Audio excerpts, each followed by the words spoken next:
Ok, số sấy bong ôn nèចូលរួមនៅក្នុងMMM Cambodia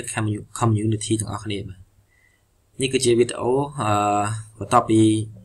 យើងបានចុចប៊ូតុង PH ហើយនឹងមានធ្លាក់ list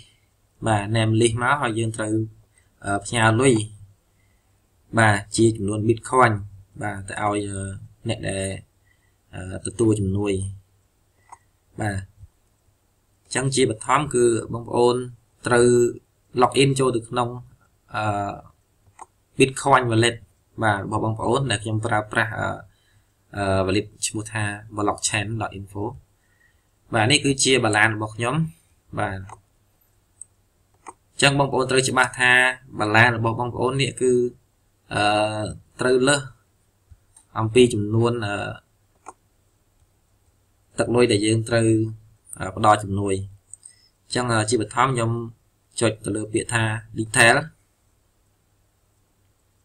តមកទៀតគឺយើងត្រូវ copy បាទ copy Bitcoin address បាទ copy មក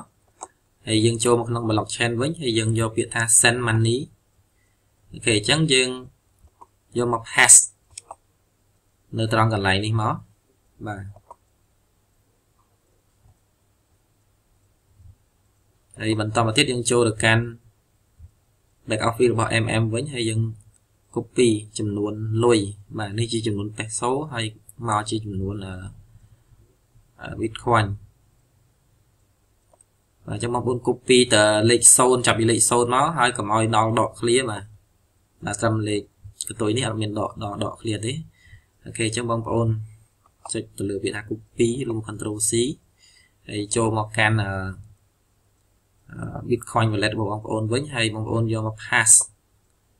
បាទ pass ដាក់នៅត្រង់កន្លែងនេះបាទហើយបងប្អូនចាំថានៅក្នុងនេះគឺបងប្អូនត្រូវលុបសញ្ញាបៀសបាទចំនួនមកវិញនៅសញ្ញាចុចបាទអញ្ចឹងឃើញថាជាចំនួនចេញមកជាចំនួនដុល្លារគឺ$208.25 សេនបាទបន្តមកទៀតបងប្អូនគ្រាន់តែចុចពាក្យថា send payment អញ្ចឹងដៃគូយើងនៅខាងនោះគាត់នឹងបានទទួលពីព្រោះលឿនមែនតើយើងប្រើប្រាស់ Bitcoin ដូច្នេះហើយទៅគេចូលចិត្តប្រើប្រាស់ Bitcoin អូខេហើយបងប្អូនចូលមកកាន់ពាក្យថា my transaction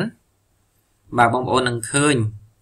transaction ដែលបងប្អូនបានធ្វើអំញ្ញមិញបាទគឺ$208.25 វាឡើង200នេះជាងគឺដោយសារតែតកតងជាមួយនឹង Bitcoin ឡើងចុះបាទអញ្ចឹងបងប្អូនអាចចុចត្រង់កន្លែងនេះដើម្បីងាយស្រួលក្នុងការដែលមើលថាជាចំនួន Bitcoin ដែលបងប្អូនបានផ្ញើទៅនោះបាទហើយជាបន្តមកទៀតគឺបងប្អូនត្រូវចុចទៅលើកន្លែងនេះមកបាទបងប្អូនចុចទៅលើផ្ទៃខាងនេះបាទចុចលើវាមកនឹងចេញទាំងមកទៀតគឺថា transaction summary ចឹងបងប្អូនអាច copy បាទបើសិនជាបងប្អូនមានប្រើក្នុងទូរស័ព្ទបងប្អូនគ្រាន់តែ print skin មកគឺបានហើយប៉ុន្តែដោយសារតែខ្ញុំប្រើនៅក្នុងlaptop ដូច្នេះខ្ញុំត្រូវខាត់វាបាទ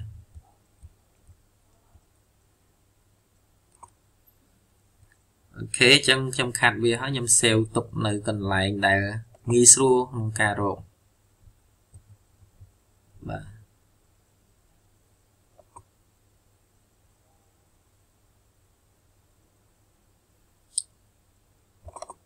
អូខេខ្ញុំ save ដាក់ចូលក្នុង desktop ហើយខ្ញុំដាក់ពាក្យថាcapture one អូខេហើយខ្ញុំចុចពាក្យថា save អញ្ចឹងបន្តមកទៀតគឺយើងមកបកមកកាន់Office MMM យើងវិញហើយយើងមូមកខាងក្រោមយើងចុចពាក្យថា I confirm the payment I confirm this payment បាទចឹងបន្ទាប់ពីបងប្អូនចុចពាក្យថា I confirm this payment នឹងហើយគឺបងប្អូនត្រូវចុចទៅលើពាក្យថាប៊ូតុង browse file បាទ ចុចលើប៊ូតុង browse file ហើយបងប្អូនទៅរកscreenshot ដែលបងប្អូនបានខាត់អំបញ្ញមិញដែលឬមក print screen អំបញ្ញមិញនៅក្នុង desktop ហើយបើយើងឲ្យឈ្មោះវាថា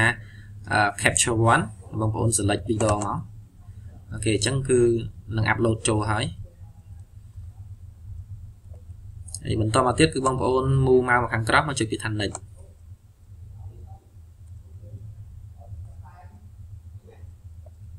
អូខេ move មកខាងក្រោមទៀតហើយចុចពីថា next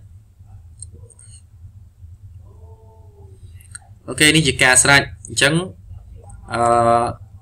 យើងឃើញអំពីភាពខុសប្លែកគ្នាគឺដំបូងគឺចេញមកសញ្ញា play ពណ៌ខៀវហើយបន្ទាប់ពីយើងបាន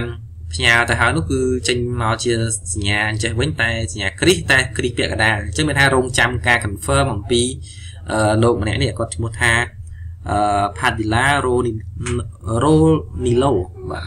អញ្ចឹងបន្តគាត់បានទទួលគាត់មើលឃើញថាយើងបានផ្ញើទៅហើយគាត់នឹង confirm បាទជំនួយរបស់យើងនេះបាទអញ្ចឹងសូមអរគុណបងប្អូនអរគ្នាដែលបានតាមដានទស្សនានៅវីដេអូមួយនេះបាទ